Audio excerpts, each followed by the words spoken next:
El simbolismo de la Navidad. Es claro que este es un evento maravilloso sobre el cual urge meditar profundamente. El Sol cada año realiza un viaje elíptico que comienza desde el 25 de diciembre en adelante.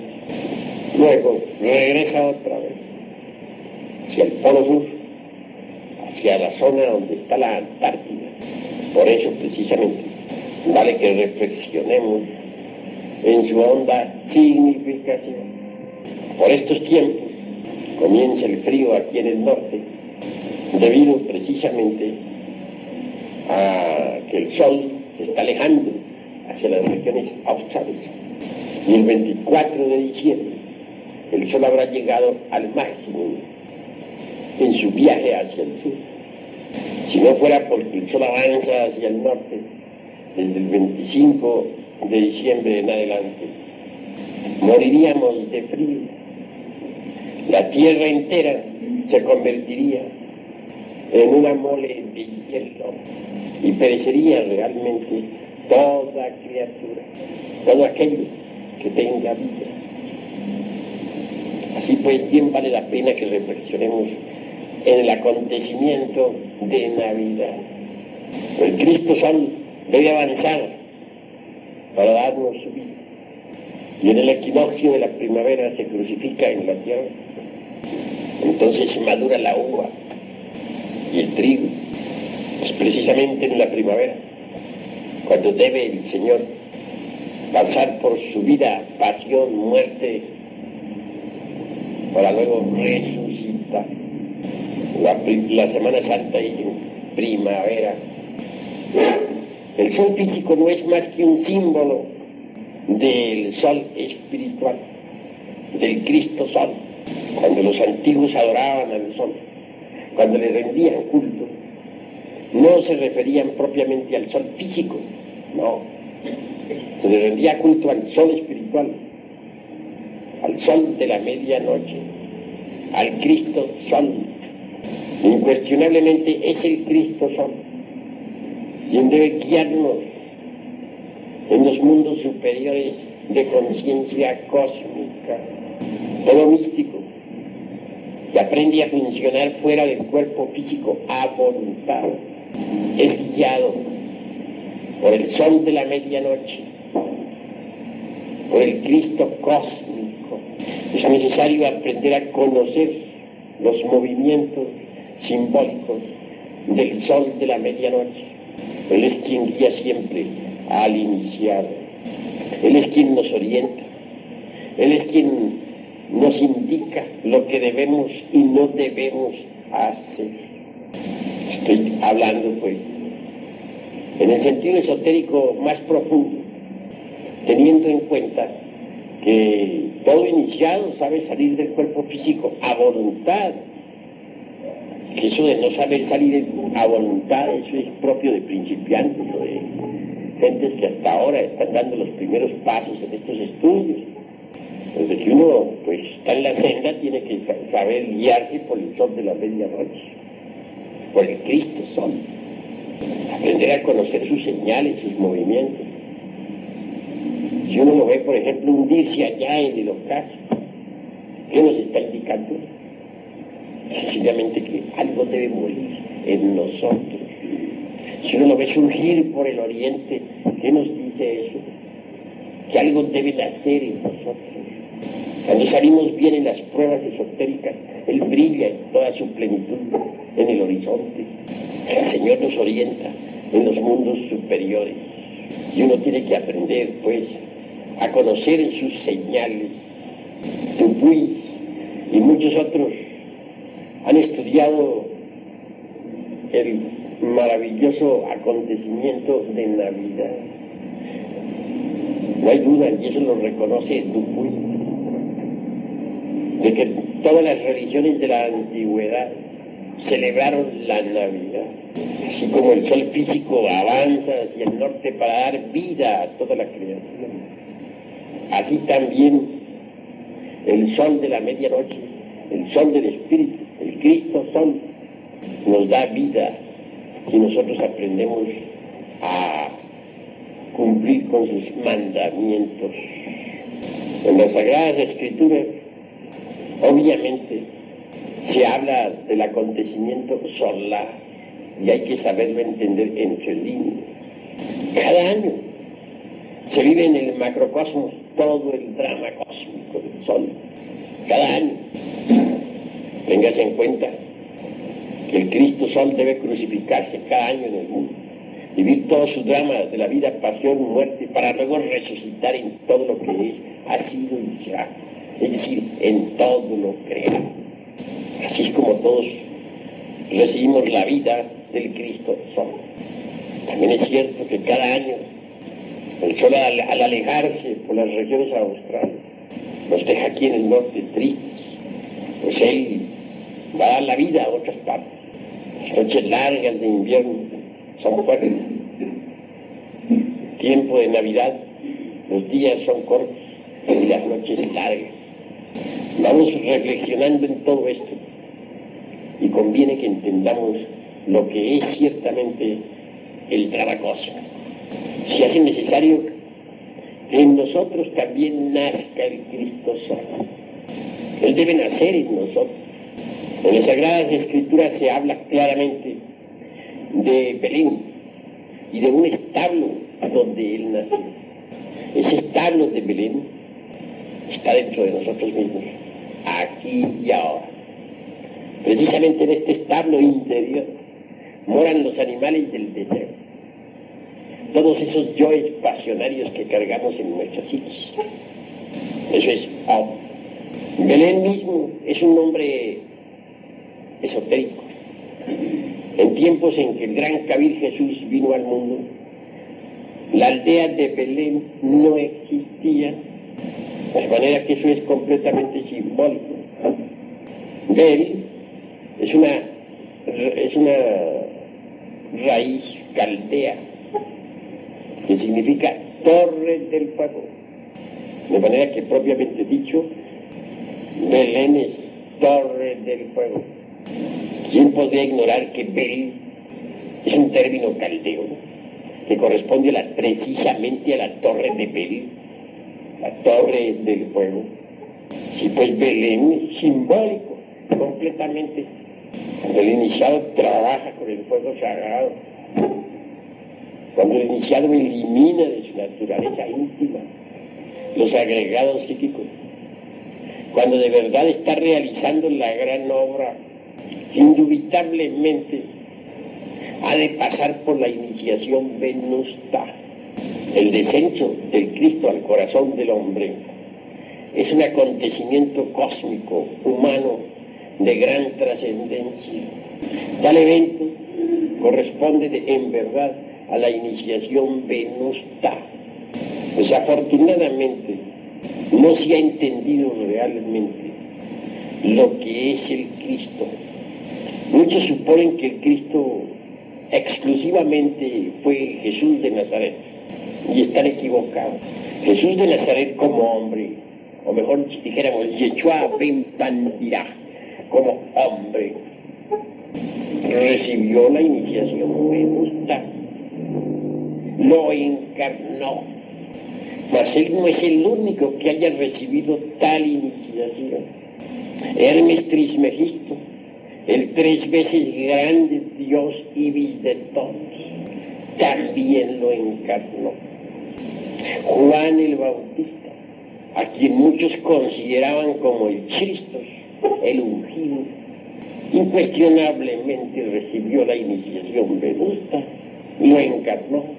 Los gnósticos bautistas aseguraban que en la Tierra Santa que el verdadero Mesías era Juan y que Jesús era tan solo un iniciado que había querido seguir a Juan.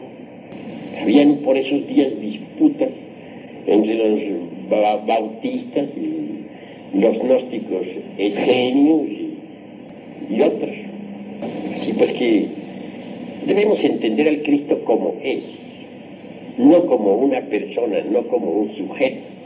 El Cristo está más allá de la personalidad, del yo y de la individualidad. El Cristo en esoterismo auténtico es el Logos solar, representado por el Sol. Ahora comprenderemos por qué los incas adoraban al Sol, los náhuatl le rendían culto al Sol, los mayas lo mismo, los egipcios idénticamente, etc. No se trata de la adoración a un sol físico, no, sino a lo que se oculta tras de ese símbolo físico. Obviamente se adoraba era el logo solar, al segundo logo.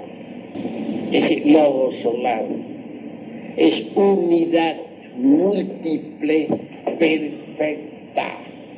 La variedad es unidad. En el mundo del Cristo cósmico, la individualidad separada no existe. En el Señor todos somos uno. Me viene a la memoria en estos instantes cierto experimento, dijéramos, esotérico, realizado hace ya muchos años. Entonces, sumergido en profunda meditación, logré ciertamente el samadhi, el estado de mantilla o éxtasis, como se le denomina en el esoterismo occidental. Deseaba yo por aquella época saber algo sobre el bautismo de Jesús el Cristo. Pues bien sabemos que Juan le bautizó. Fue profunda el estado de abstracción. Logré el perfecto dharana, o sea, concentración, el dhyana, dhyani, meditación, y al fin conseguí el samadhi. Yo me atrevería a decir que fue un mahasamadhi, porque abandoné perfectamente los cuerpos físico, astral, mental, causal, búdico y hasta el átmico. Conseguí pues retrotraer mi conciencia en forma íntegra hacia el logos.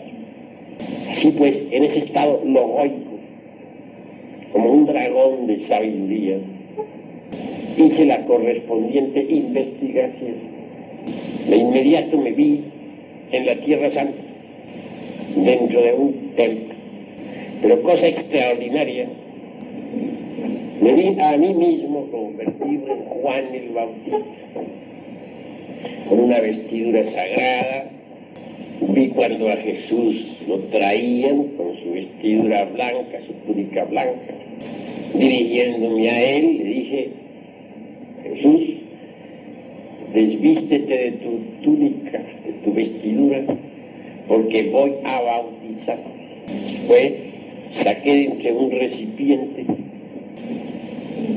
un poco de aceite de ese de olivos, le conduje al interior del santuario, lo ungí con aceite, le eché agua, recité los mantras o ritos. Posteriormente ya el maestro se sentó en su silla aparte. Yo guardé todo nuevamente, lo puse en su lugar y di por terminada la ceremonia. Pero yo me vi a mí mismo convertido en Juan. Claro, una vez pasado el éxtasis, Shabbat, me dije: ¿cómo va a ser posible que yo sea Juan el Bautista? Ni remotamente yo no soy Juan el Bautista. Me quedé bastante perplejo. Dije: voy a hacer ahora otra concentración, pero ahora no me voy a concentrar en Juan, voy a concentrarme en Jesús de Nazaret. Entonces escogí como motivo de la concentración al gran maestro Jesús. El trabajo fue largo, dispendioso. La concentración se fue haciendo cada vez más profunda. Pronto pasé del dharana, concentración, al dhyani, meditación. Y del dhyani pasé posteriormente al samadhi, o sea, al éxtasis. Un nuevo esfuerzo supremo me permitió desvestirme de los cuerpos físico, astral, mental, causal, búdico, átmico, hasta retrotraer mi conciencia, absorberla en el mundo del logos solar. Y en tal estado, queriendo saber sobre el Cristo Jesús, me vi a mí mismo convertido en el Cristo Jesús, haciendo milagros y maravillas en la Tierra Santa, curando a los enfermos, dando vista a los ciegos, etcétera, etcétera, etcétera. Y por último, me vi vestido con la vestidura sagrada, llegando ante Juan en aquel templo. Entonces Juan se dirige a mí, me dice: Jesús, quítate tu vestidura porque voy a bautizar. Se cambiaron los papeles. Ya no me vi convertido en Juan, sino en Jesús. Y recibí el bautismo de Juan, tal como lo he dicho. Pasado el samadhi, regresado al cuerpo físico, vine perfectamente a evidenciar con toda claridad que en el mundo del Cristo cósmico todos somos uno. Si hubiera querido meditar en cualquiera de ustedes allá en el mundo del logos, me hubiera visto convertido en cualquiera de ustedes, viviendo la vida de ustedes. Es que allí no hay individualidad, ni personalidad, ni yo. Allí todos somos el Cristo, allí todos somos Juan, allí todos somos el Buda, allí todos somos uno. En el mundo del logos no existe la individualidad separada. El logos es unidad múltiple perfecta.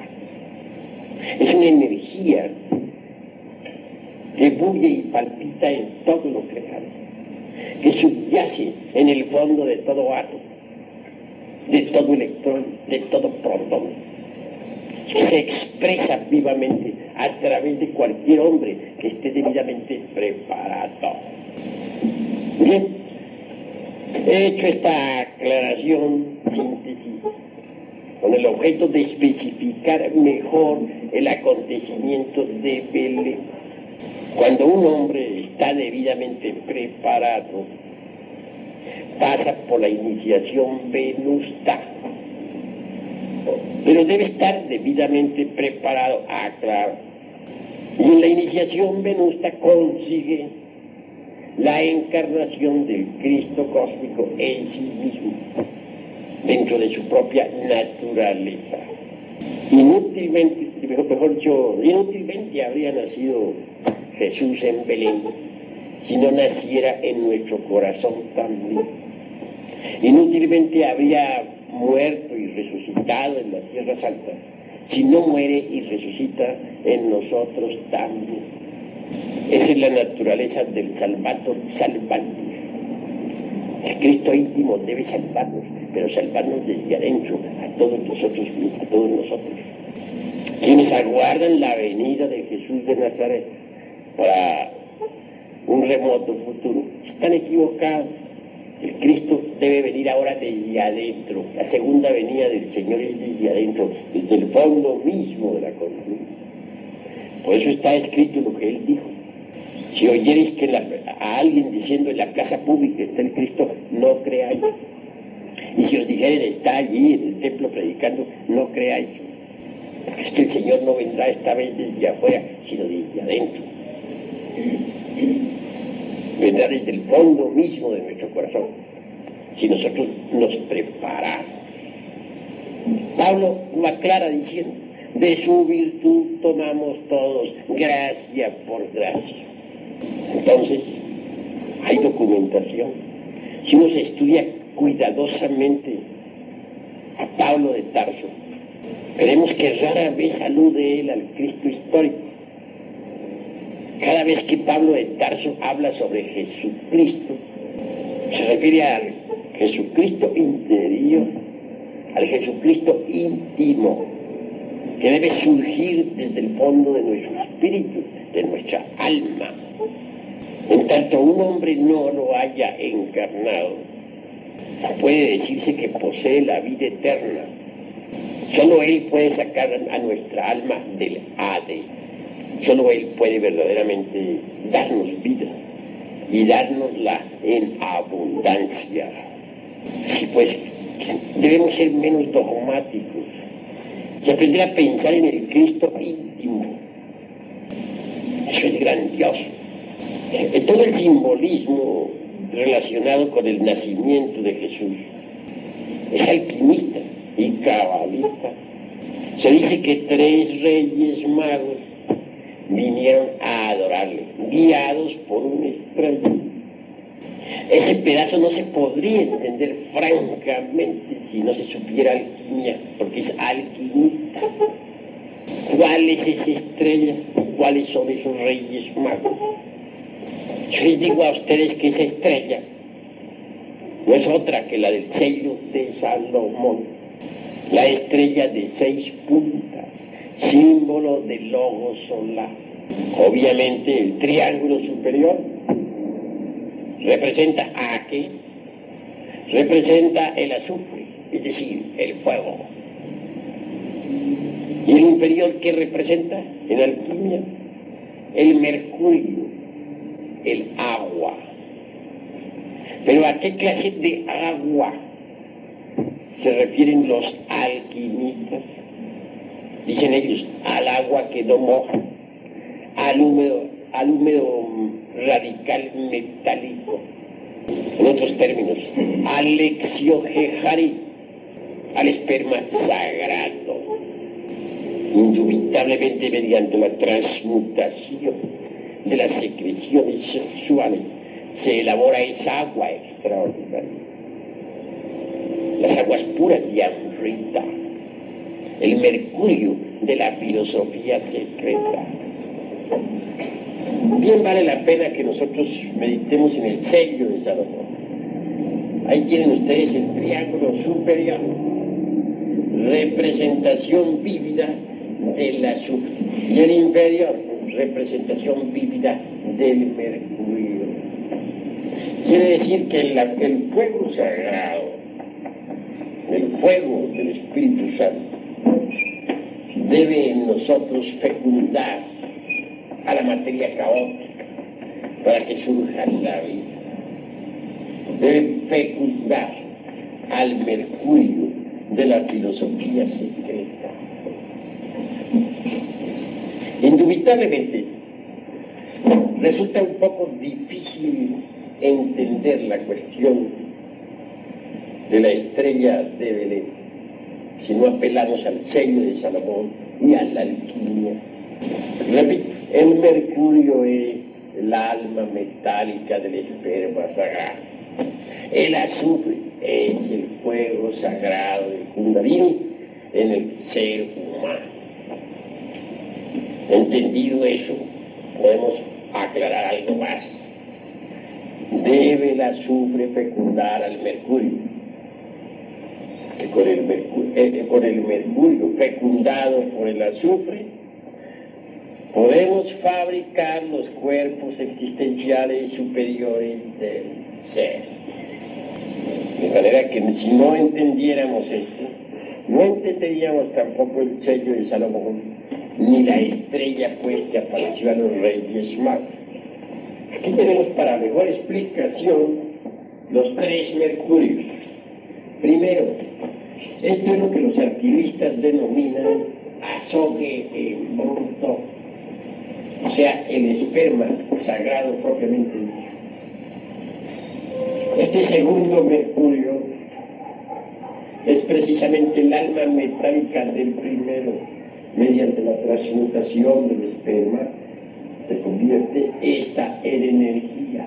A esa energía sexual se le denomina alma metálica del esperma. Y la tercera es la más importante.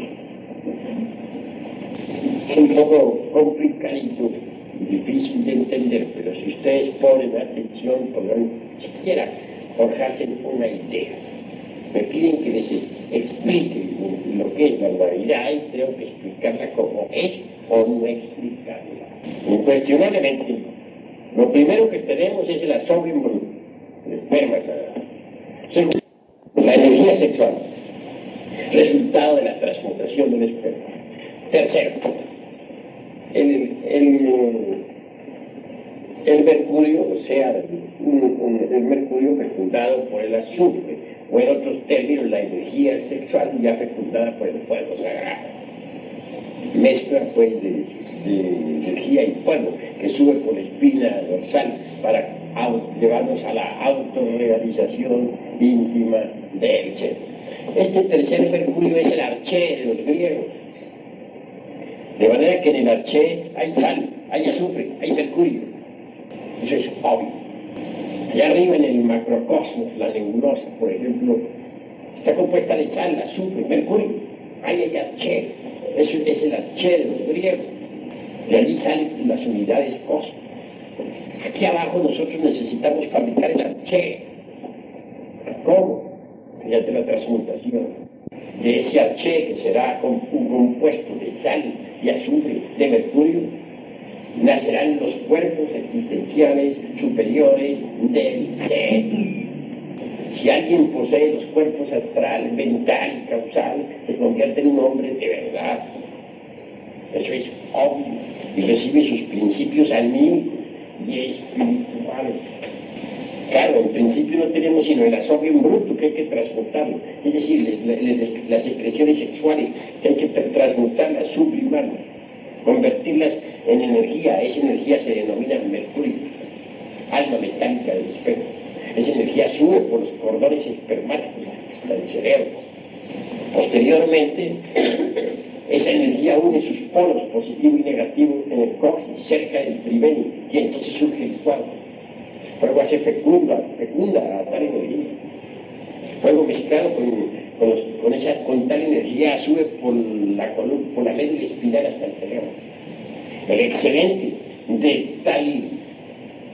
tal mercurio fecundado por el azufre viene a cristalizar en los cuerpos existenciales superiores del ser.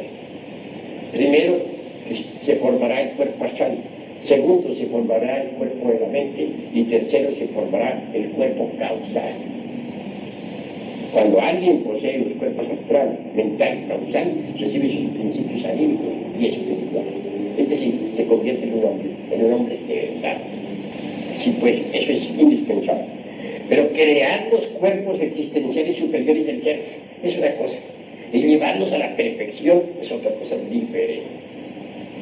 Incuestionablemente, la sal, el azufre y el mercurio es la base de todo. Donde quiera haya materia, hay sal. Toda materia se reduce a la sal. Y toda sal puede ser convertida en oro. Así pues, los cuerpos existenciales superiores del ser vienen a ser una mezcla de sal, azufre y mercurio. La sal de cualquiera de esos cuerpos,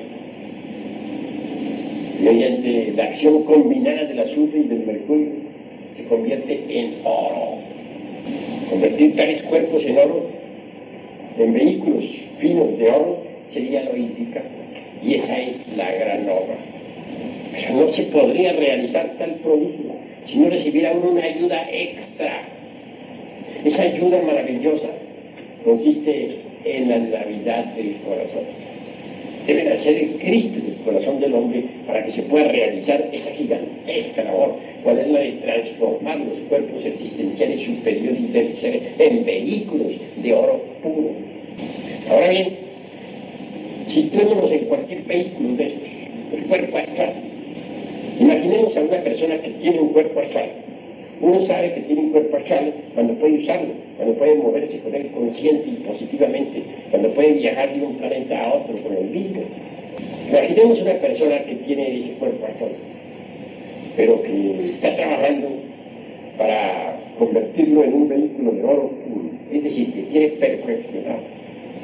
No podrá hacerlo sin eliminar el mercurio seco, es decir, los yoes, y el azufre arsenicado, es decir, los átomos sanguinolientos de la lujuria. Obviamente necesitará ayuda. Si consigue eliminar el mercurio seco, el azufre acidificado o azufre venenoso, entonces su cuerpo astral se convertirá en un vehículo de oro. Pues la labor es difícil.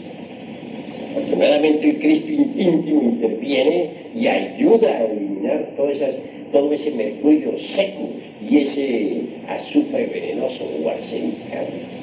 Y al fin, como resultado de su trabajo, el vehículo se convierte en un cuerpo de oro. Mas antes de convertirse el cuerpo astral en un vehículo de oro precioso, forzosamente tendrá que pasar por varias etapas. La primera está simbolizada por el color negro, por el cuerpo negro, por Saturno. ¿Por qué? Porque el iniciado habrá de entrar en un franco trabajo de muerte.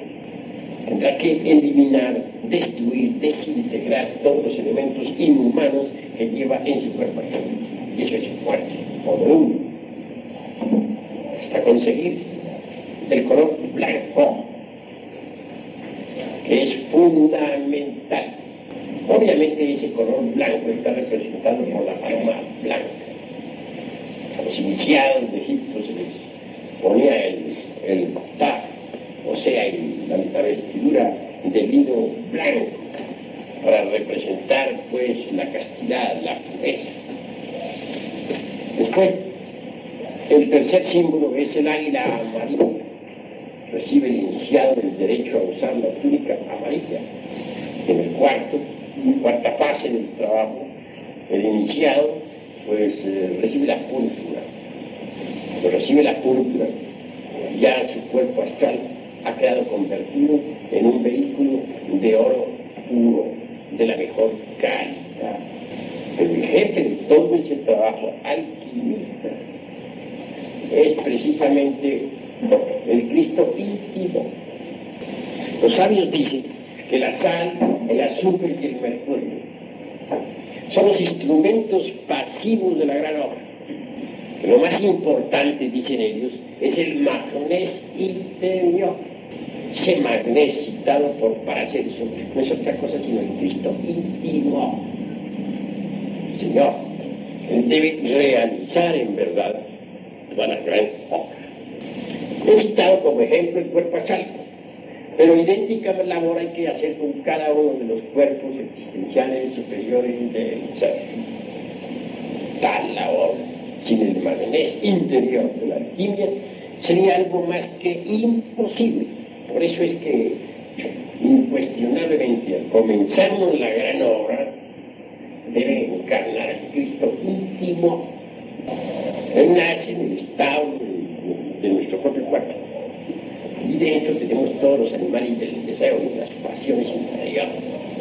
Él tiene que crecer, desarrollarse a través del ascenso de los grados, convertirse en un hombre entre los hombres, hacerse cargo de todos nuestros procesos mentales, volitivos, sexuales, emocionales, etcétera, etcétera, etcétera. Pasar como un cualquiera entre cualquiera. Siendo el Cristo un ser tan perfecto que no es pecador, sin embargo tiene que vivir como pecador entre pecadores, desconocido entre los desconocidos. Esa es la cruda realidad de los seres. Pero va creciendo, se va desarrollando. A medida que va eliminando en sí mismo los elementos indeseables que llevamos dentro. Es tanta su integración con nosotros mismos, se echa toda la responsabilidad sobre los hombres. Se ha convertido en un pecador como nosotros, siendo que él no es pecador, sintiendo en carne y hueso las tentaciones, viviendo como cualquiera. Y así poco a poco, a medida que va eliminando los elementos indeseables de nuestro servicio, no como algo ajeno, sino como propio de él, se va desarrollando y desenvolviendo en el interior de sí mismo. Eso es precisamente lo maravilloso. Si no fuera así, sería imposible pues realizar la gran obra. Es el que tiene que eliminar todo ese mercurio seco y todo ese azufre venenoso para que los cuerpos existenciales y superiores del ser puedan convertirse en vehículos de oro fino, oro de la mejor calidad. Claro está. Los tres reyes magos que vinieron a adorar al niño representan los colores de la gran obra. El primer color es el negro. Cuando estamos perfeccionando un cuerpo, repito, está simbolizado eso con el cuerpo negro de la muerte. Es la obra de Saturno, simbolizada por aquel rey mago de color negro. Entonces estamos pasando por una muerte, la muerte de todos nuestros deseos y pasiones, etcétera, etcétera, en el mundo astral. La paloma blanca sigue después. Es decir, el momento en que ya habiendo desintegrado todos los yoes del mundo astral, tenemos el derecho a usar la túnica de lino blanco, la túnica del Ptah egipcio, o la túnica de Isis. Claro que está representada, como dije, por la paloma blanca. Es el segundo de los reyes, el rey blanco. Se ha avanzado mucho hacia la perfección del cuerpo astral. Parecería el cuerpo, el color amarillo, en el mismo, y el derecho a usar la túnica amarilla. Es entonces cuando aparece el águila amarilla. Esto nos recuerda al tercero de los reyes magos, el de raza amarilla. Por último, la corona de la obra es la púrpura. Cuando un cuerpo, sea el astral, el mental, el causal, etc., ya es de oro puro, se recibe la púrpura de los reyes, porque se ha triunfado.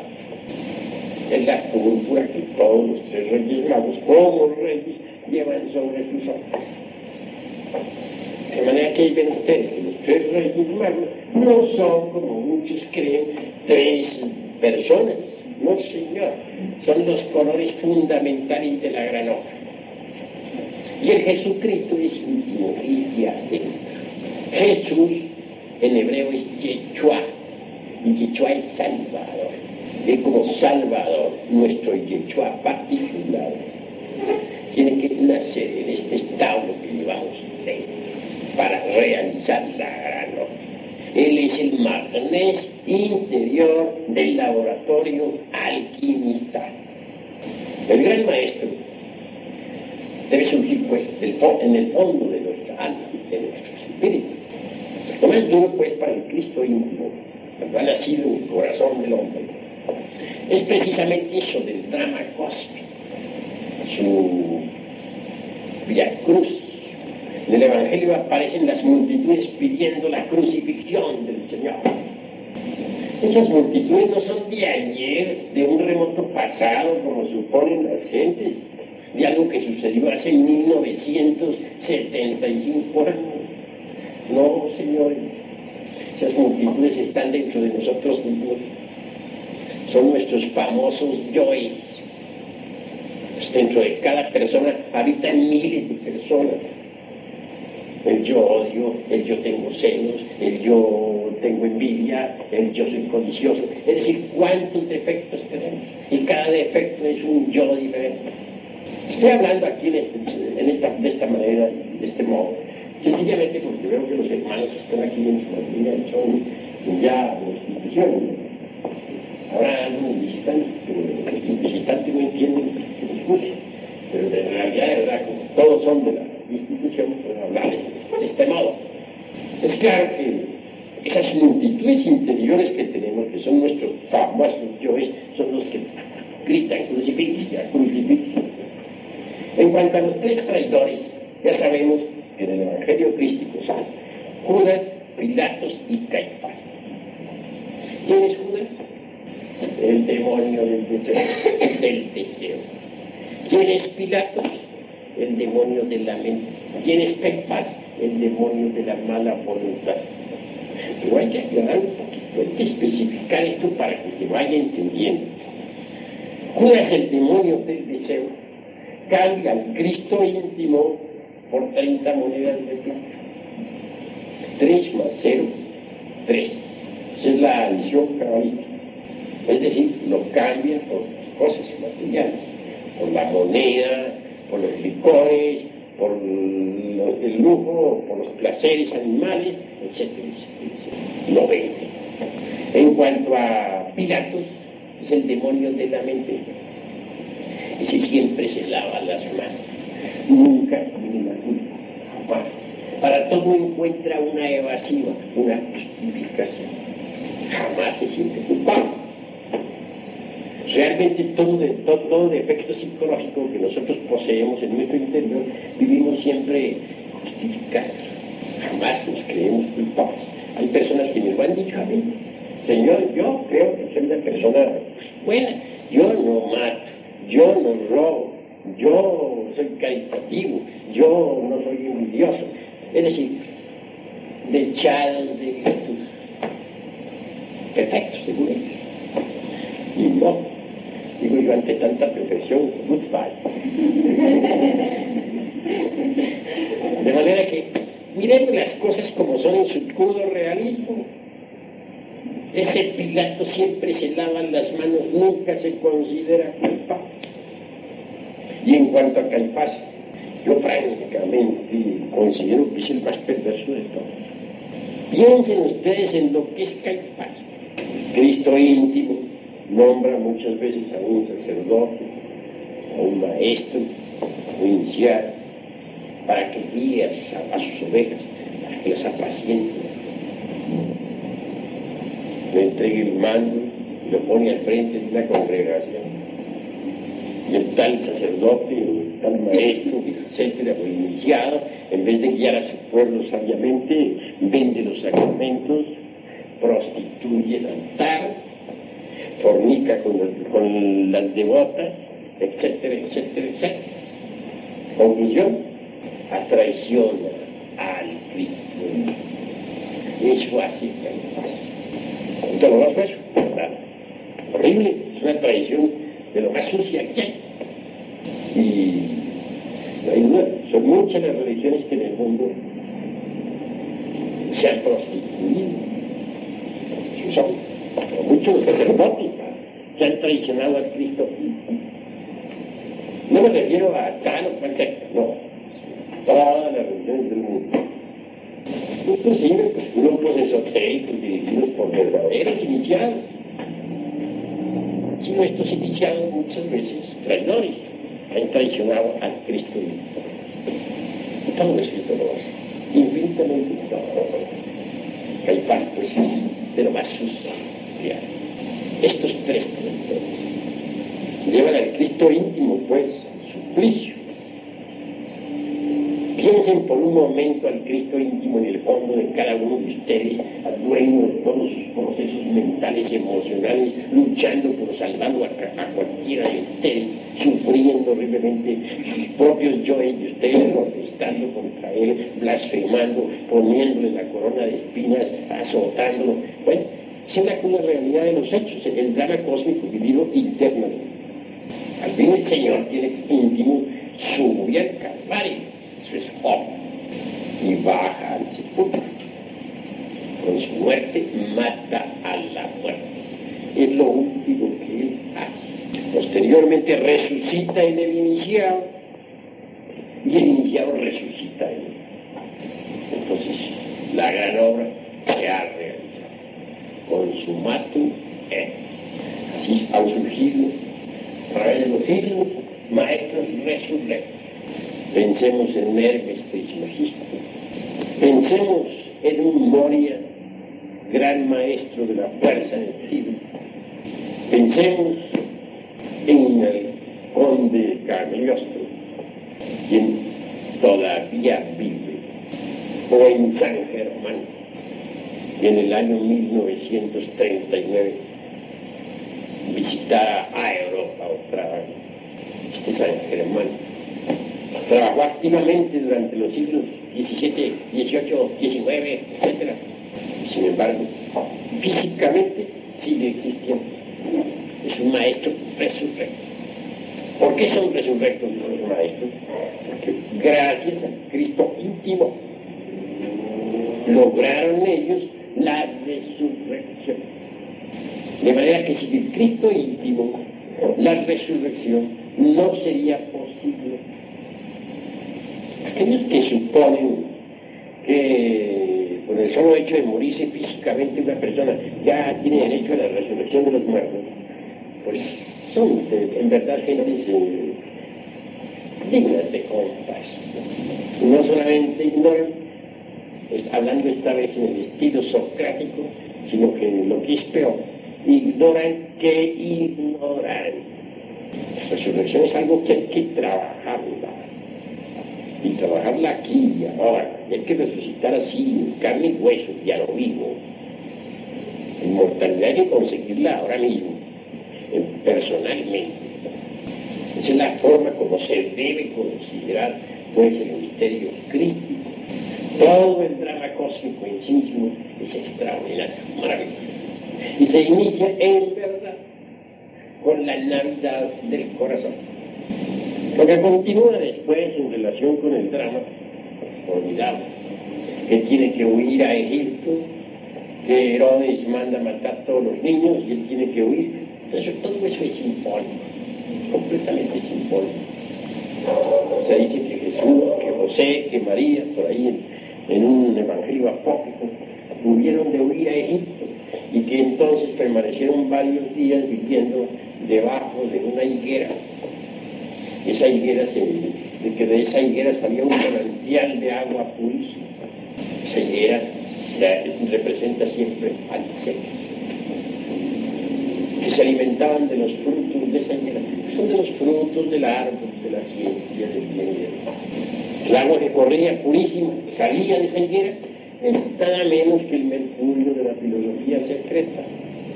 Al degollamiento de los inocentes, mucho se ha escrito sobre eso. Nicolás Flamel dejó grabado, pues, en las puertas allá del cementerio del país, dramas, o digo, escenas sobre el degollamiento de los inocentes. ¿Pero qué es esto del degollamiento de los inocentes?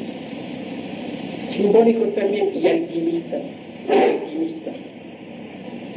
Todo iniciado tiene que pasar por el degollamiento. ¿Pero qué es lo que tiene que degollar en uno el Cristo íntimo?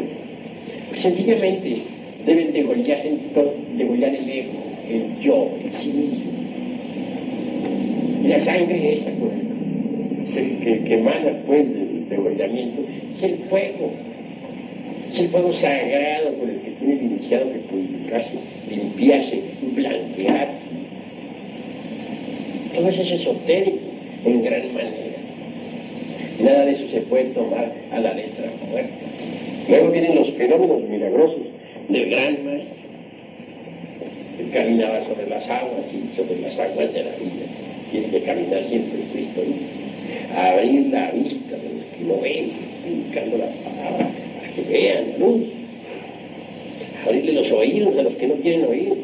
Escuchen la palabra. Cuando el Señor ha crecido en el iniciado, tiene que tomar la palabra y explicarle a otros lo que es el camino. Limpiar a los leprosos. Todo el mundo está leproso. Todo el mundo, no hay nadie que no esté leproso.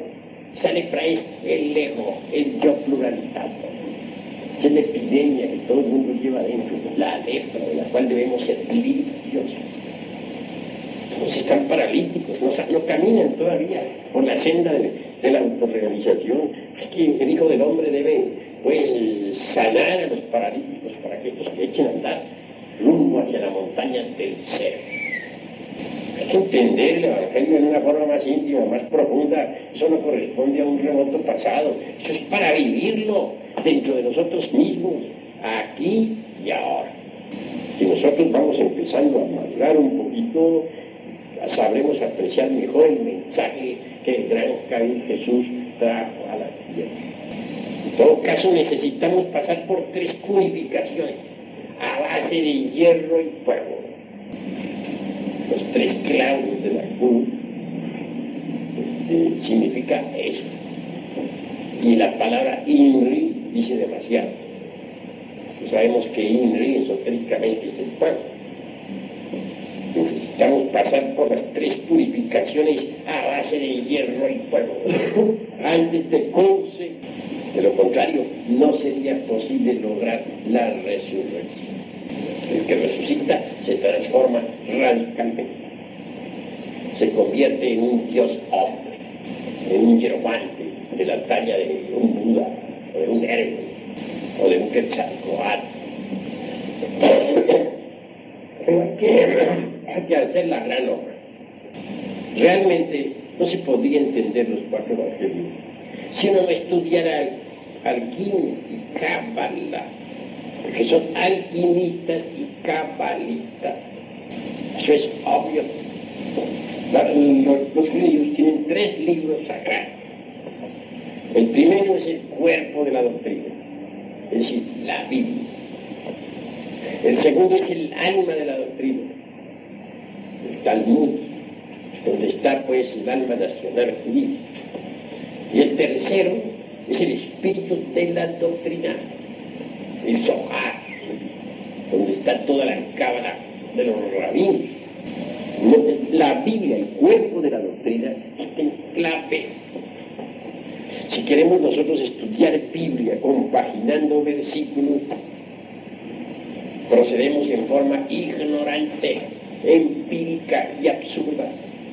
Prueba de eso es que todas las sectas muertas que se han nutrido hasta la fecha actual con la Biblia interpretada en forma empírica no han podido ponerse de acuerdo. Si existen miles de sectas basadas en la Biblia, quiere decir que ninguno las ha comprendido. Las claves para la interpretación del primer texto son en el tercer libro, que es en el del Zohar, escrito por Simeón Ben Jochai, el gran rabino iluminado.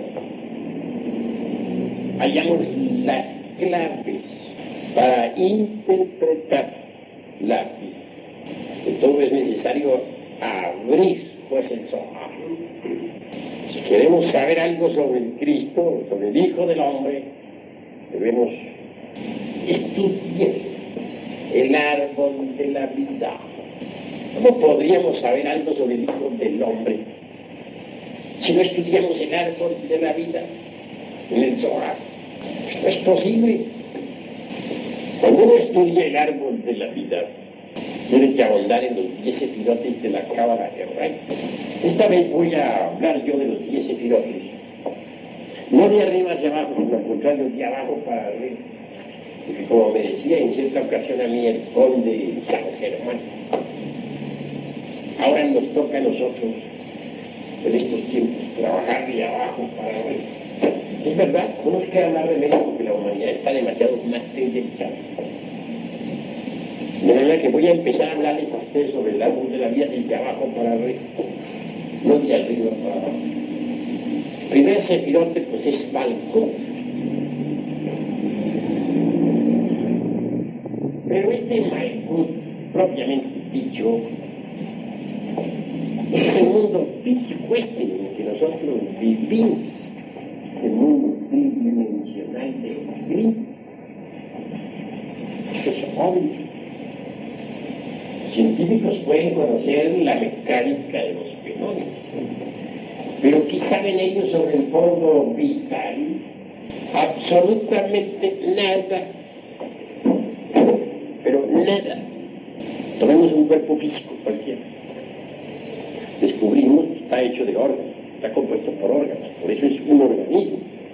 Los órganos a su vez están compuestos de células. Las células por moléculas de átomos. Solo en el tercer libro, que es en el del Zohar, escrito por Simeón Ben Jochai, el gran rabino iluminado, hallamos las claves para interpretar. De todo es necesario abrir pues el Zohar. Si queremos saber algo sobre el Cristo, sobre el Hijo del Hombre, debemos estudiar el árbol de la vida. ¿Cómo podríamos saber algo sobre el Hijo del Hombre si no estudiamos el árbol de la vida en el Zohar? Pues no es posible. Cuando uno estudia el árbol de la vida, tiene que ahondar en los 10 sefirotes de la Cábala hebraica. Esta vez voy a hablar yo de los 10 sefirotes, no de arriba hacia abajo, sino al contrario, de abajo para arriba. Porque como me decía en cierta ocasión a mí el conde San Germán, ahora nos toca a nosotros, en estos tiempos, trabajar de abajo para arriba. Es verdad, no nos queda más remedio porque la humanidad está demasiado más tendencial. De manera que voy a empezar a hablarles a ustedes sobre el árbol de la vida desde abajo para arriba, no de arriba para abajo. El primer sefirote pues es Malkut. Pero este Malkut, propiamente dicho, es el mundo físico en el que nosotros vivimos, este mundo tridimensional de los gritos. Eso es obvio. Científicos pueden conocer la mecánica de los fenómenos, pero ¿qué saben ellos sobre el fondo vital? Absolutamente nada.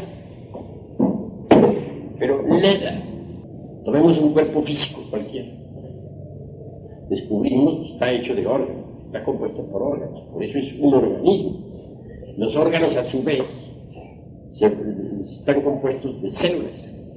Las células por moléculas, las moléculas de átomos. Y si fraccionamos cualquier átomo, liberamos energía. Los científicos pueden jugar, dijéramos, con la biomecánica de los fenómenos, pero no pueden crear vida. Imposible. Si nosotros ponemos sobre la mesa de un laboratorio las sustancias químicas con las que están compuestos los gametos masculino y femenino, es decir, zoospermos y óvulos, y le decimos a los científicos que fabriquen tales gametos, no niego que puedan hacerlos, fabricarlos.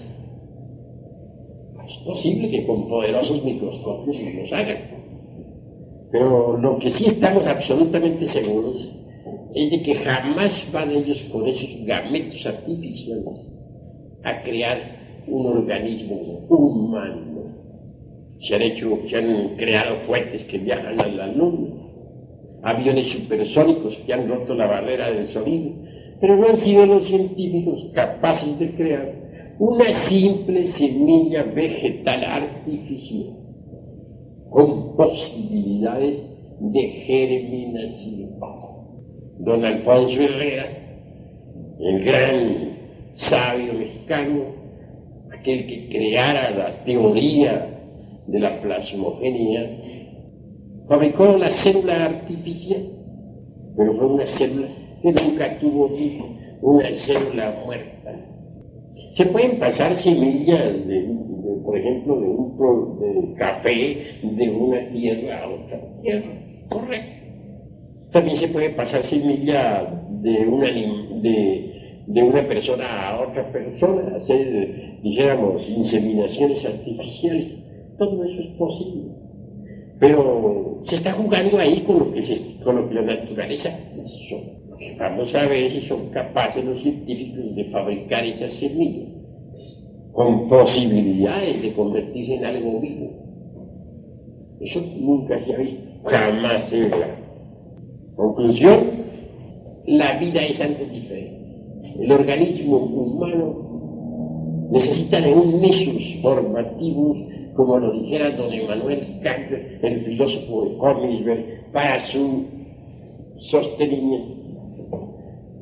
Ese tal nexus formativo es el cuerpo vital o lingam sarira de los indostanes, el asiento vital de la célula viva, el yesod de la cábala hebraica.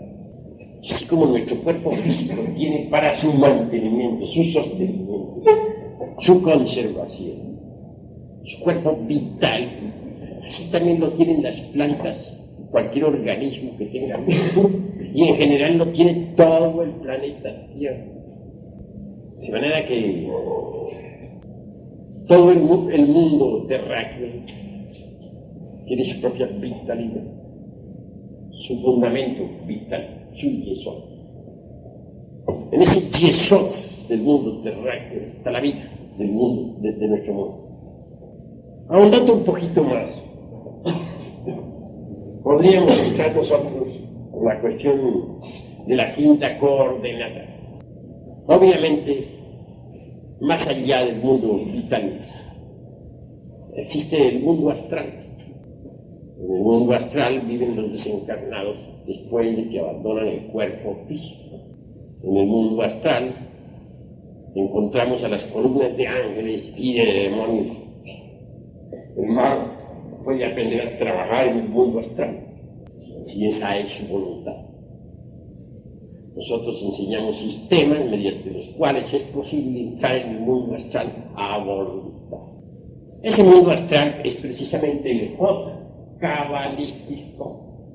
Más allá del mundo astral, encontramos el mundo de la mente cósmica, el famoso Netzach de los hebreos. La Tierra tiene mente. La mente cósmica o la mente planetaria está en todo lo que es, ha sido y será. Nuestra propia mente es una fracción de la mente planetaria. Eso es obvio. Que a esa mente planetaria o mundo mental se le denomine en el Chah, nada tiene de raro. Es cuestión de nombre. Pero el mundo de la mente ha sido ampliamente estudiado por todas las escuelas de regeneración. Continuando pues en este análisis del árbol de la vida, entramos en el mundo de las causas naturales, el mundo causal. Obviamente el mundo causal es realmente el templo de la fraternidad, de la luz interior, no levantado jamás por manos humanas. En el mundo causal encontramos nosotros las distintas corrientes de causación cósmica. Todo efecto tiene su causa, toda causa su efecto. Toda causa se transforma en efecto y el efecto a su vez se convierte en causa de un nuevo efecto. Así pues, las causas y los efectos están debidamente encadenados. En el mundo causal propiamente dicho, está ese principio del hombre conocido como alma humana. Se le ha denominado Tiferet, y esto es bastante interesante. El alma humana en sí es masculino, el alma espiritual es femenina.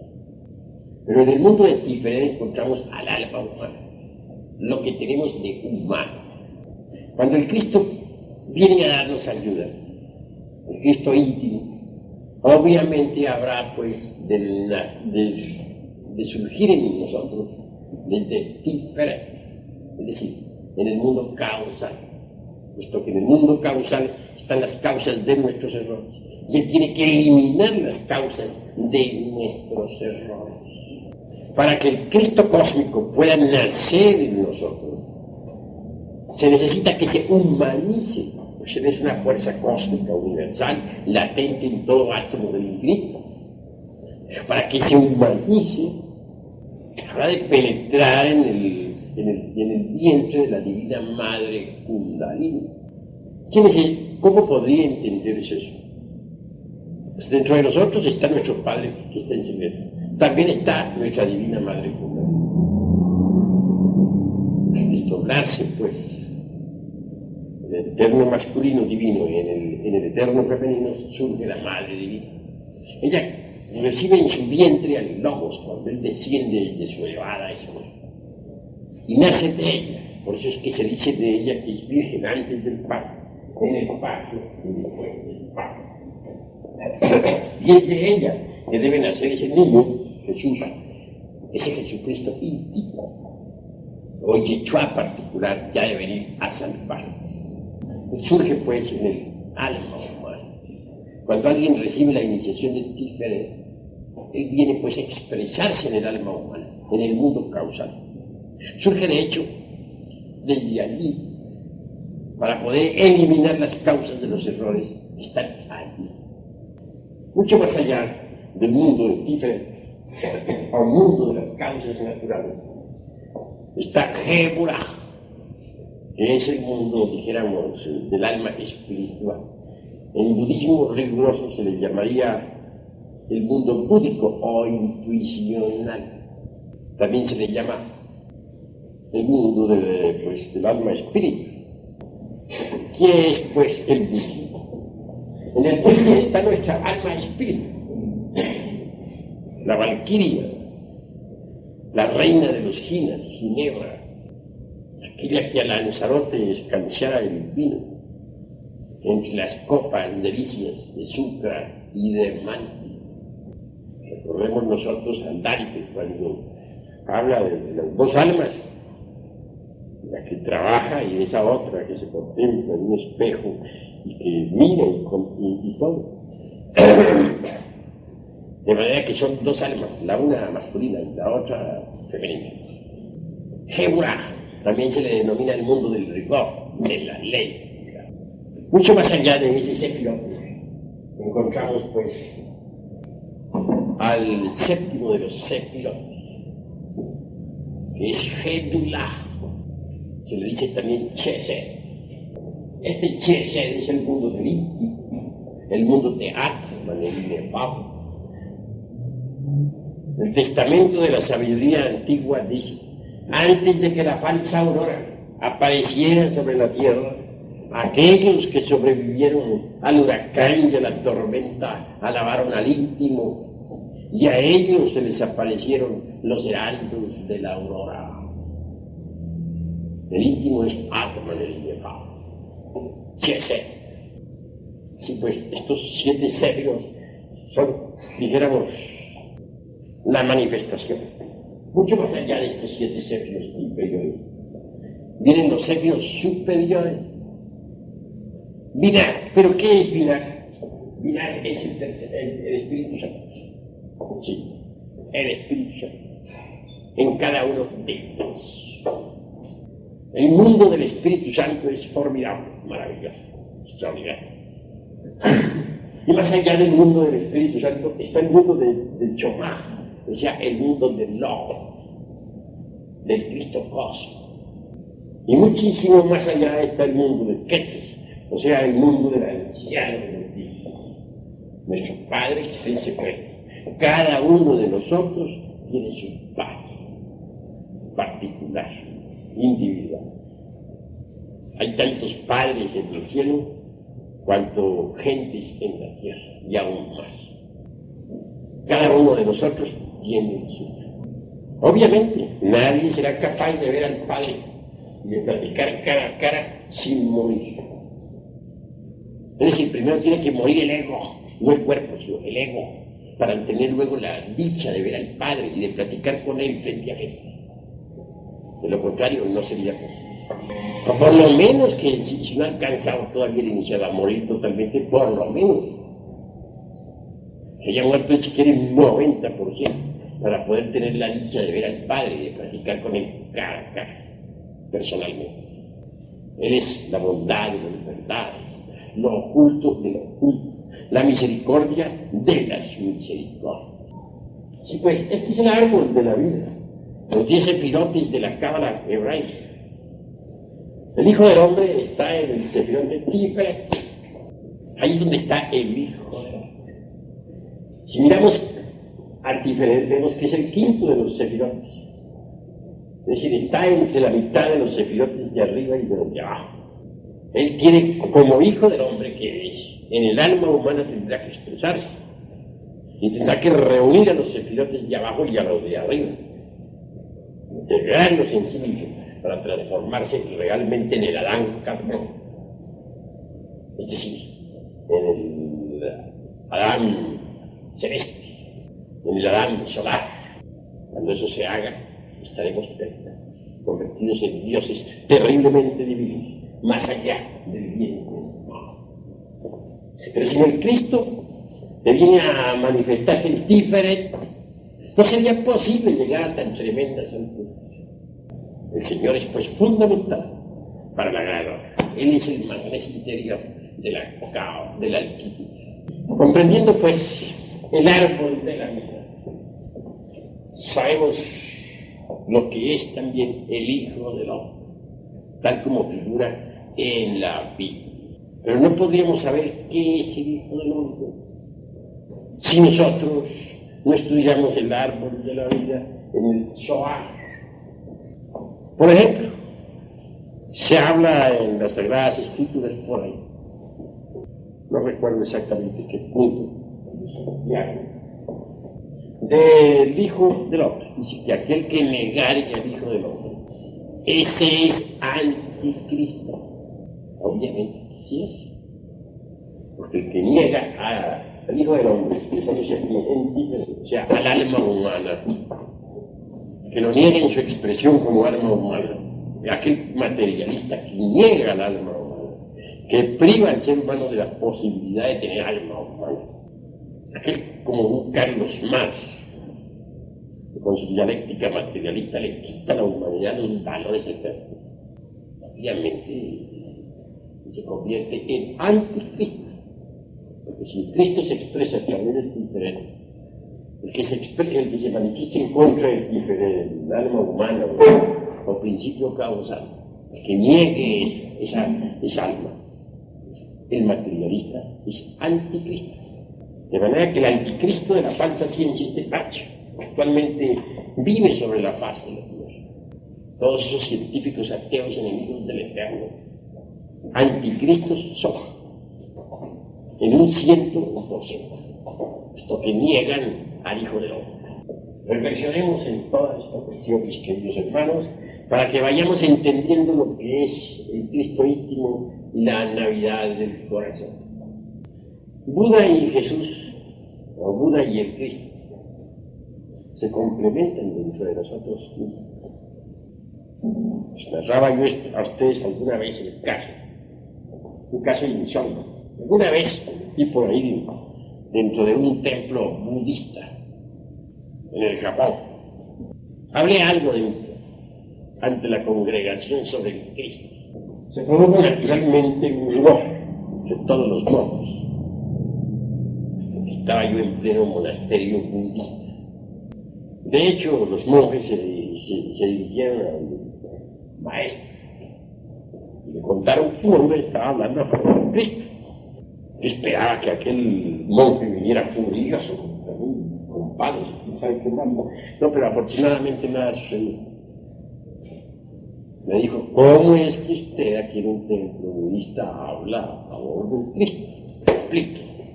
Se le respondo, con el profundo respeto que esta congregación merece. Me permito decirles que el Cristo y el Buda se complementan. Entonces bien, por asombro, y aquel maestro asintió así, y dijo, así es, Cristo y Buda se complementan. Lo afirmó ante todos los monjes. Luego me habló con un koan para darme a entender que el Cristo y el Buda son dos factores íntimos que uno lleva en su interior. Hizo traer un hilo en el cual me ligó primero el dedo pulgar derecho, después el dedo pulgar izquierdo. Yo entendí el koan porque estoy acostumbrado a la dialéctica de la conciencia. Quiso decirme con eso que el Cristo y el Buda están ligados dentro de nosotros mismos. Son dos aspectos de nuestro mismo ser.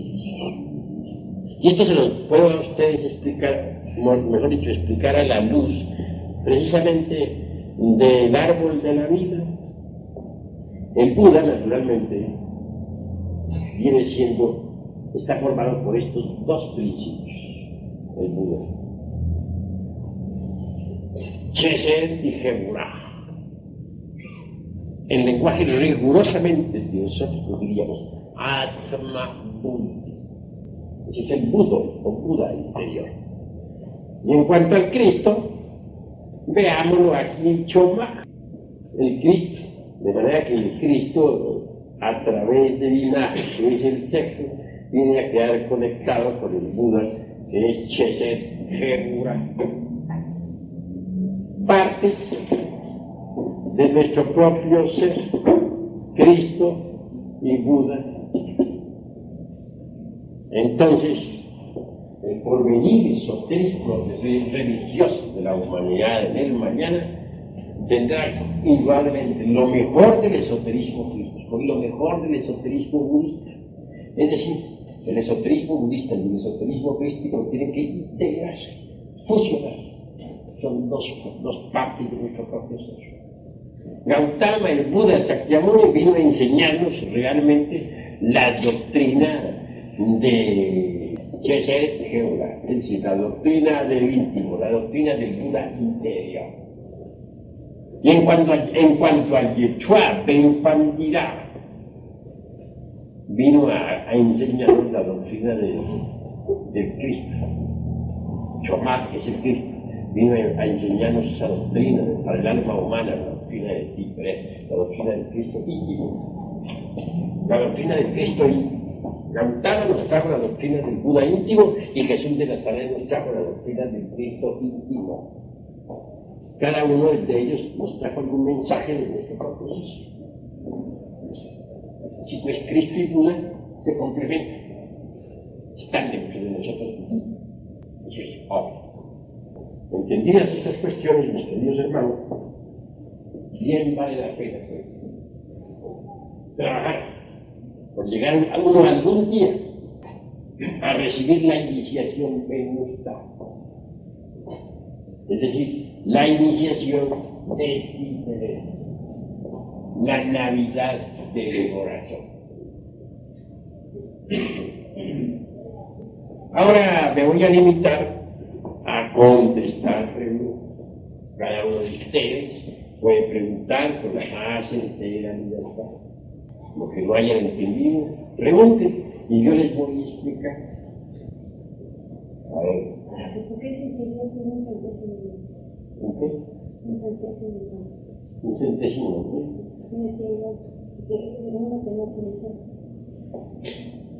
pues la gente le suma y resta tanto, ¿no?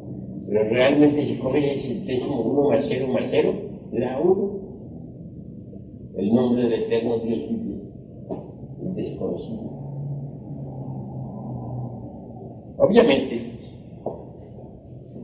no podemos nosotros representar al Dios de los hombres. Hay dos unidades. La primera es la unidad inmanifestada. La llamaríamos nosotros así. Elohim. La divinidad incognoscible. El hombre misericordioso. La infinitud que todo lo sustenta. No se puede burlar, no se puede simbolizar, no se puede alegorizar ni hacer imagen de él. A él se refirió Moisés cuando dijo que no podíamos usar imágenes ni símbolos. Pero fue para simbolizarlo a él. ¿Cómo vamos a simbolizar a la divinidad inmanifestada? Incognoscible, ¿de qué modo? ¿De qué manera? Sí es incognoscible. Pero a la segunda unidad sí se le puede alegorizar. Elohim es la segunda unidad. Elohim no es un sujeto, como creen muchos. Es el ejército de la palabra, el ejército de la voz. Es una palabra. Es que leí esto, que nada más pensaba en 91 nombres de Dios, en diferentes religiones, que uno no se lo sabe, que lo sabe sería la piedra filosofal. Pues son, dijéramos, cuestiones, dijéramos, de tipo meramente intelectual. Que en realidad, de verdad, el verdadero nombre secreto de la divinidad lo tiene cada cual en su interior. Y en ese caso no sería un nombre, sino un millón. Cada cual tiene un nombre secreto de la divinidad en su interior. Porque Dios hay que buscarlo dentro de nuestro interior. Por ejemplo, mi nombre interior profundo, Samael Aumbeor. Lo uso y es lo único que uso. Un nombre profano no lo uso. ¿Por qué? Porque el nombre de quien está cumpliendo la misión, o quien está entregando las enseñanzas a la humanidad, es mi Dios interior profundo. me parece que tiene derecho pues, a firmar los libros con su nombre, no mi persona, nada.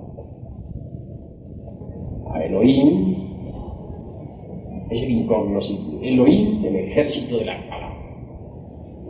Está bien, pero Elohim en sí mismo es una palabra pluralizada. Es una palabra, dijéramos, masculina con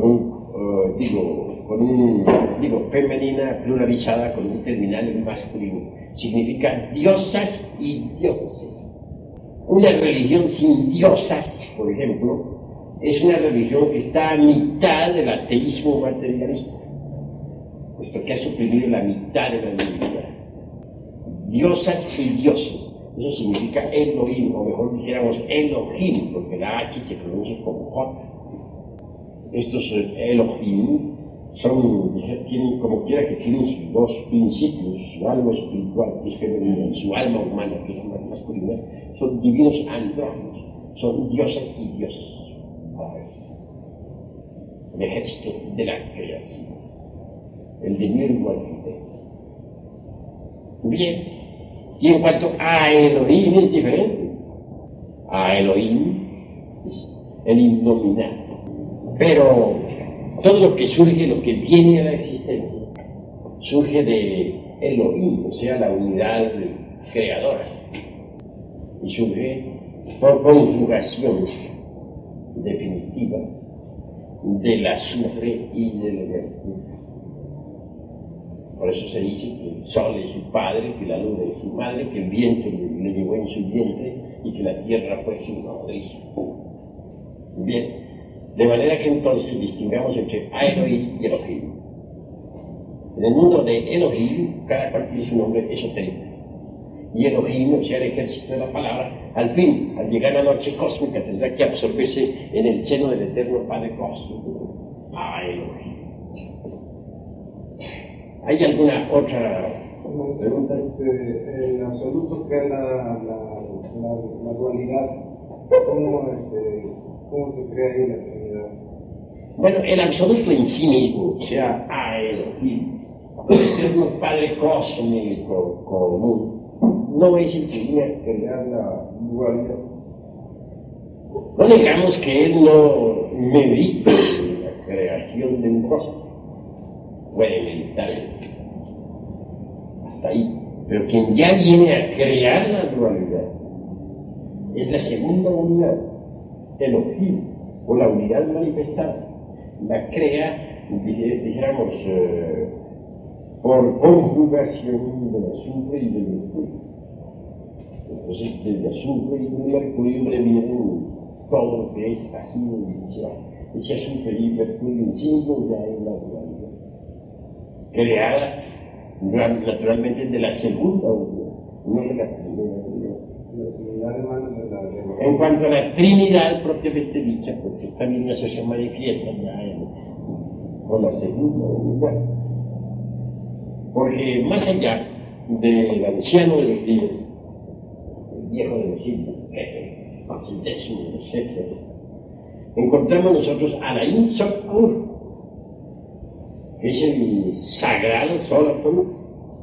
Y muchísimo más allá de la Sof, encontramos nosotros a la Sof,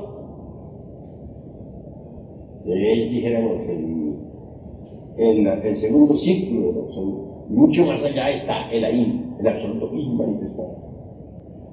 Pero realmente, lo que hay más allá de ahí, lo que se esconde tras ahí, o sea, el eterno Padre Cósmico, no podría jamás crear la Trinidad, ¿no? Durante la manifestación de la se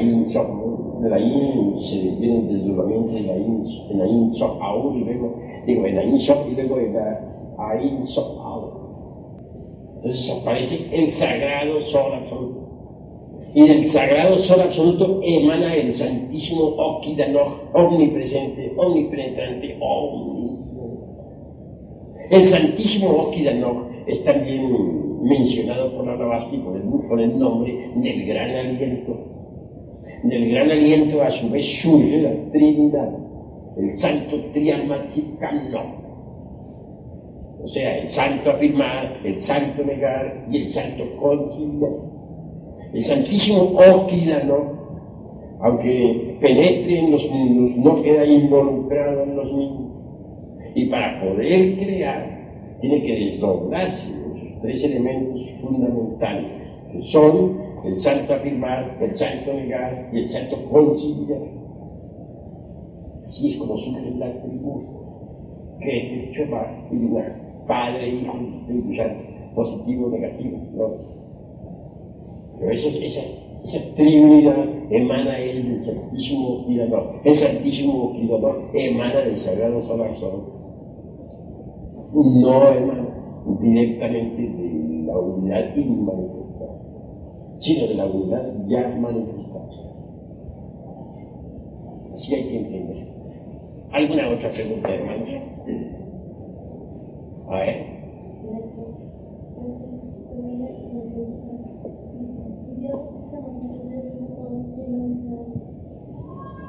Bueno, tú estás partiendo de un Dios antropomorfo. Ese Dios de que tú estás partiendo no existe. ¿A cuál Dios te refieres? A ese monigote que pintan algunas sectas muertas, solo tiene existencia, es una fantasía, ¿no? Pensemos nosotros en la unidad manifestada. Es el ejército de la palabra. El ejército de la palabra, tú misma formas parte de ese ejército. La parte superior tuya en el árbol de la vida es el Keter de la cábala hebraica, o partícula divinal en ti. Es un fragmento, pues, de la gran unidad manifestada, que no es un individuo ni tiene cabeza ni pies, sino el océano coesencial con el espacio, la vida libre, su movimiento. Esa unidad manifestada a su vez deviene de la inmanifestada. La inmanifestada no tiene fin. ¿Tú le podrías poner un fin al espacio? Pues es el espacio mismo, donde vas tú a marcar un fin al espacio. De manera que si pensamos así, entenderás mejor. Pero si me hablas de un Dios allá, un caballero con una barba fiesta conmigo, sentado en un trono de blasfemia, lanzando rayos y truenos contra este triste humano, pues francamente no te lo acepto. A ese chico, con relación a ese, podrías decir con el tiene ese monigote. Claro está, a conocerlo, ¿no? Un tiranuelo así, había que agarrarlo de acá, de las barbas, ¿no? Ese no existe, ese es una fantasía. Hay que empezar por comprender que nosotros somos tan solo, en el fondo ya más profundo de nuestro ser, somos partículas del gran océano de la vida universal. Y eso es todo. Así sí se debe entender a Dios. De ese modo, no en forma antropomórfica. El antropomorfismo ese ha causado muchos daños. Muchos rusos, algunos de esos astronautas rusos, precisamente que navegaron allá en el espacio, en los famosos cohetes Apolo, los famosos cohetes rusos, dijeron: ¿dónde está Dios? No le hemos encontrado por aquí, por ninguna parte. ¿Por qué? Pues se le enseñó a la humanidad esa idolatría. Se le enseñó que Dios es un caballero por allá, sentado en un trono de tiranía. ¿En cuál espacio? ¿Alguna otra pregunta? Habló de los tres reyes magos que simbolizaban tres aspectos, tres fases de la obra, de diferente color. Dijo primero el negro, ¿verdad? Luego el blanco, luego el amarillo, y después estaba la corona de púrpura. El manto de Jesús. Es que Nicolás Flamel nada más habla de tres colores, o sea, el negro, el blanco y el rojo. Dice eso que lo diga. Centiborgios dice otra cosa. Y en cuanto a Raimundo Lulio, yo por mi parte acepto los cuatro colores fundamentales por experiencia directa. El primero es el negro, corresponde a Saturno. Bueno, cuando uno está eliminando, por ejemplo, supongamos del cuerpo astral, eliminando lo que no sirve de ese cuerpo, el mercurio seco, los yoes. El segundo color es el blanco, cuando ya uno ha logrado blanquear ese cuerpo por haber eliminado los yoes.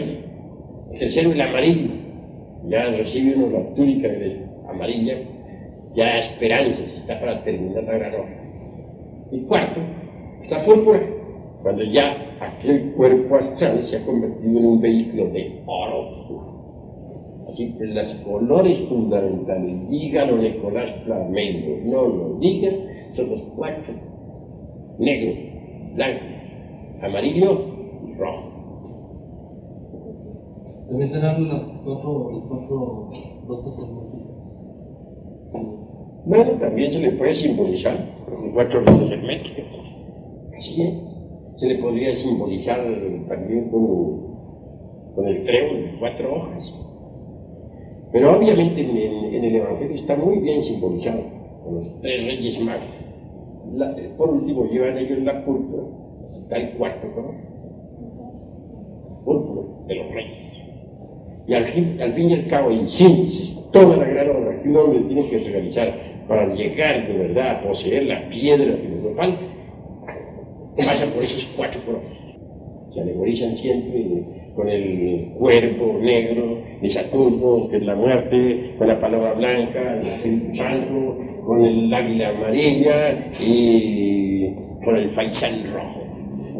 ¿Y eso es escrito en hebreo? ¿Cómo? Esos nombres son en hebreo. Ahí están en hebreo. Son los mismos mundos o regiones de que hablan los teósofos, de que hablan las escuelas pseudo-sacricistas, de que hablan las escuelas yoguistas, de que hablan las escuelas de Japón, etcétera, etcétera, lamas, etcétera. Pero aquí están ya, a la luz del árbol de la vida. Hay 2 árboles.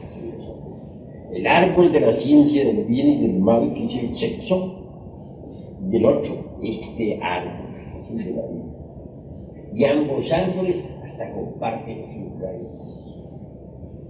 De manera que uno no podría subir por estas ligradas del árbol de la vida, por estas ramas del gran árbol, sino trabajar de verdad disolviendo el ego y en general con el árbol del sexo, que es el árbol de la ciencia, del bien y del mal. Son los 2 árboles, ambos comparten sus raíces, son los 2 grandes árboles. ¿Algún otro tiene alguien que habla? ¿Qué simbolismo puede tener el jaguar? ¿Jaguar? Sí. Pues tiene un simbolismo muy precioso. Lucifer Chávez. Lucifer, es precioso Lucifer. Bueno, sí, Lucifer representa es una reflexión del logos dentro de nosotros mismos, aquí y ahora. Ahí viene también la cuestión del antropomorfismo. Muchos piensan, así como pintan a un dios allá terrible, en un trono de tiranía, también nos ponen un diablo espantoso sentado allá en un trono infernal con un tenedor grandote aquí en la diestra, unas alas horribles, dominando el mundo. Bueno, eso está equivocado. La cruda realidad de los hechos es que toda luz produce su sombra. Veamos el sol nos da la vida. En este momento nosotros estamos del lado oscuro y el sol está alumbrando el otro lado de la tierra. De día el sol alumbra una parte, del otro lado está la oscuridad, por contraste. Por contraste, en este momento estamos nosotros aquí de noche, en Japón están de día, por contraste. En pleno mediodía se forman las sombras debajo de los árboles. Si nosotros levantamos una mano así, por ejemplo, ¿qué tenemos aquí? ¿Ah? Sí. No es muy bonito con usted, ¿verdad? Véalo, obsérvelo. El diablo. Este símbolo es muy bonito. Padre, Hijo y Espíritu Santo, 3 personas distintas y un solo Dios verdadero. Pero reflejado en la pared, ¿cómo les parece? Sí. Claro, es el diablo. De manera que Lucifer no es más que la sombra de Dios, la sombra del logos dentro de nosotros.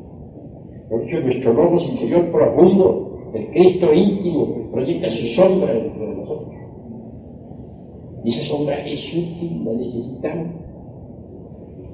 Léanse ustedes la Divina Comedia del Dante, Y verán ustedes cómo Virgilio y Dante bajaron por la escalera de Lucifer. Cada pelo de la escalera del cuerpo de Lucifer parecía una viga. Por ahí iban bajando. Y por ahí subieron también, hasta llegar arriba donde está el Gólgota.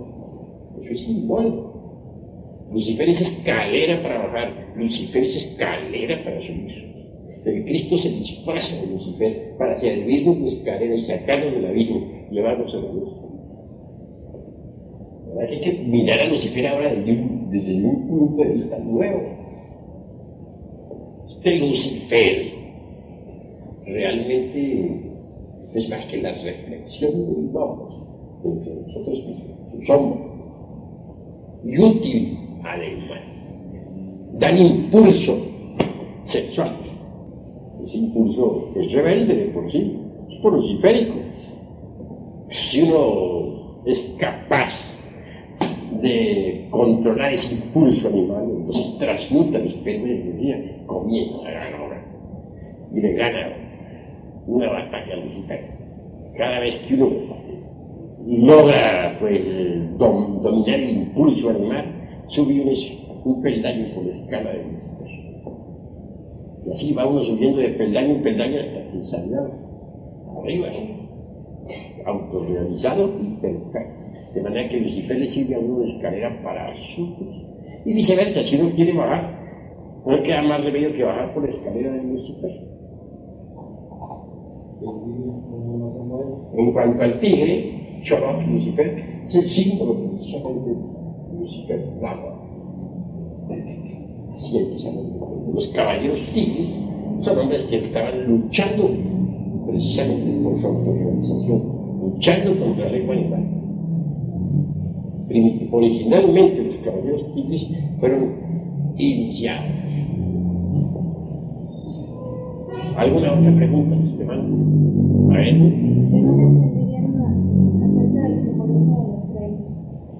Pues el simbolismo de la estrella está claro y vivo. Obviamente, este triángulo representa al azufre y el otro al mercurio. El mercurio.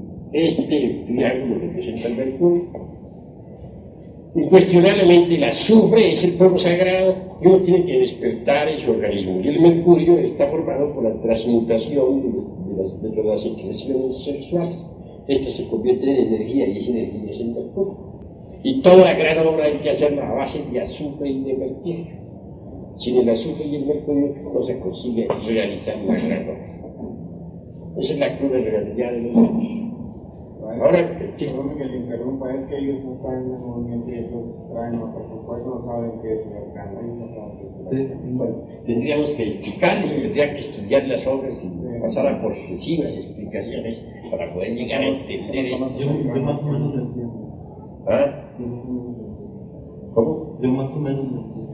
Mejor. Aquí vemos pues que la estrella de Salomón habla por sí sola. Tiene 6 puntas que son masculinas. Y las 6 ondas entradas entre punta y punta son femeninas. Total se descomponen en 12 rayos. Esos 12 rayos a su vez vienen a cristalizar en las 12 constelaciones del zodiaco. Es el símbolo del Logos, la estrella de Salomón, rey. Y la misma piedra filosofal viene a ser una mezcla de azufre y mercurio, sal. Es salina. Y en sí misma contiene al azufre y al mercurio. De manera que todo el trabajo de la gran obra se fundamenta en el azufre y en el mercurio. Los cuerpos existenciales superiores del ser hay que crearlos. Y se crean mediante la transmutación sexual, transmutando, sublimando la energía creadora, viene uno a dar origen al mercurio de la filosofía secreta. Ese mercurio, a su vez, integrado con el azufre, sirve de fundamento para crear los cuerpos astral, mental y causal. Quien llegue a poseer tales cuerpos recibe sus principios anímicos y espirituales y se convierte en un hombre verdadero. Ahora, llevar tales vehículos a la perfección es posible con la ayuda del magnes interior, es decir, con la ayuda del Cristo íntimo. Para recibir esa ayuda extra se hace necesario pasar por la iniciación venusta, o sea, la iniciación de Tiferet. Quien no recibe la iniciación venusta, pues tampoco puede encarnar al Cristo íntimo. Lo fundamental en la vida es llegar a encarnarlo. Escrito está: al que sabe, la palabra da poder. Nadie la pronunció, nadie la pronunciará, sino solamente aquel que lo tiene encarnado. ¿Alguna otra pregunta, hermano? ¿Cómo se logra? ¿Cómo se logra saber o empezar a conocer la iniciación? Para llegar a la iniciación venusta, pues tiene uno que pasar antes por las iniciaciones superiores. Tiene uno que haber pasado por todas las 5 grandes iniciaciones del pueblo. Solo quien ha pasado por las 5 grandes iniciaciones del pueblo logra, al fin y al cabo, recibir la iniciación venusta. Es una iniciación muy exigente, pero obviamente, pues, si uno se lo propone a la larga, puede lograrlo. En todo caso, esto se va realizando de forma gradual. Tiene uno que empezar por el principio, por ser un buen discípulo, antes de poder aspirar a ser un maestro. ¿Alguna otra pregunta, hermanos? A ver, que no quede ninguno por las dudas. Bueno, veo que ya no hay más preguntas, ¿no? Eso sí, los que tengan que preguntar, pregunten antes de que cerremos este tema. Bueno, damos por terminada esta plática y quedan invitados, como siempre, a seguir aquí asistiendo, concurriendo para recibir las enseñanzas esotéricas. Quienes no habían venido antes, de hecho, están invitados a estos. Bien vale la pena conocer el camino que ha de llevarle a uno a la autorrealización íntima del ser. A nosotros lo único que nos interesa es la autorrealización íntima del ser, nada más nos interesa. Aquí no buscamos nada más que nada más. La autorrealización, vamos a eso.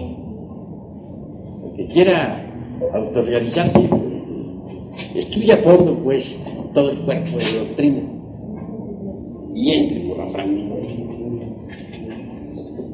Bueno, hemos terminado pues por esta parte. Paz y